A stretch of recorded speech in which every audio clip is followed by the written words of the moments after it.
विद्युत धारा का तापीय प्रभाव। यदि विद्युत परिपथ विशुद्ध रूप से प्रतिरोधक है, अर्थात बैटरी से केवल प्रतिरोधकों का एक समूह ही संयोजित है, तो स्रोत की ऊर्जा निरंतर पूर्ण रूप से ऊष्मा के रूप में क्षयित होती रहती है। इसे विद्युत धारा का तापीय प्रभाव कहते हैं। इस प्रभाव का उपयोग विद्युत हीटर, विद्युत इस्त्री जैसे युक्तियों में किया जाता है। आइए विद्युत धारा के तापीय प्रभाव को समझने के लिए एक प्रयोग करते हैं। एक बीकर लीजिए एवं इसे पानी में भरिए। अब एक नाइक्रोम कुंडली लीजिए। यह वही कुंडली है जो हीटर में आपको चमकती हुई दिखती है। नाइक्रोम कुंडली को पानी में डुबोइए तथा चित्र में दिखाए अनुसार इसे विद्युत परिपथ से जोड़िए। ध्यान रखें, परिपथ की बैटरी 6 सेलों से युक्त है। अब बीकर में तापमापी लगाकर उसका पाठ्यांक नोट करें। अब स्विच ऑन करें एवं 5 मिनट इंतजार करें। अब स्विच ऑफ करें एवं पुनः तापमापी का पाठ्यांक देखें। आप क्या देखते हैं? तापमापी में तापमान बढ़ चुका है। लंबे समय तक नाइक्रोम कुंडली में विद्युत धारा प्रवाहित करने पर कुंडली का तार गर्म हो जाता है।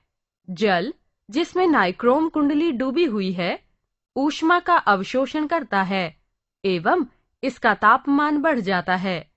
इस प्रकार हमने देखा कि जब किसी विद्युत परिपथ में लंबे समय तक विद्युत धारा प्रवाहित होती है, तो परिपथ में ऊष्मा उत्पन्न होती है। यह विद्युत धारा तापीय प्रभाव कहलाता है। माना कि कोई विद्युत धारा I एक ऐसे प्रतिरोधक से प्रवाहित हो रही है जिसका प्रतिरोध R है तथा बैटरी B के सिरों पर विभवांतर का मान V है। माना T समय में Q आवेश प्रवाहित होता है, अतः Q आवेश द्वारा V विभवांतर में किया गया कार्य VQ होगा। अतः स्रोत द्वारा T समय में आरोपित की गई ऊर्जा VQ के बराबर होगी। अतः स्रोत द्वारा परिपथ में उत्पादित शक्ति P बराबर VQ बटा T बराबर VI होगा।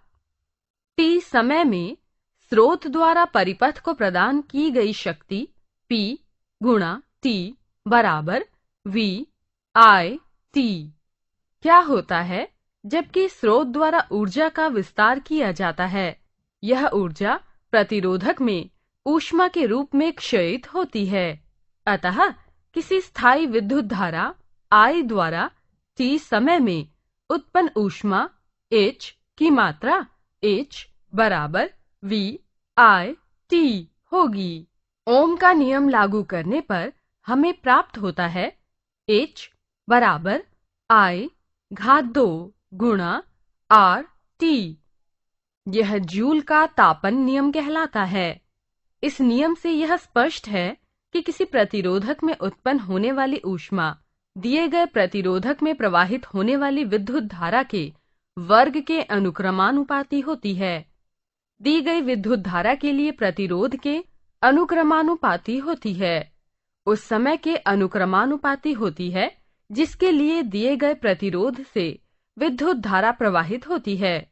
व्यवहारिक परिस्थितियों में जब एक विद्युत साधित्र को किसी ज्ञात वोल्टता के स्रोत से संयोजित करते हैं, विद्युत धारा के तापीय प्रभाव के व्यवहारिक अनुप्रयोग हैं विद्युत हीटर, बल्ब का फिलामेंट, विद्युत फ्यूज, विद्युत केतली, सैंडविच मेकर, टोस्टर, विद्युत इस्त्री,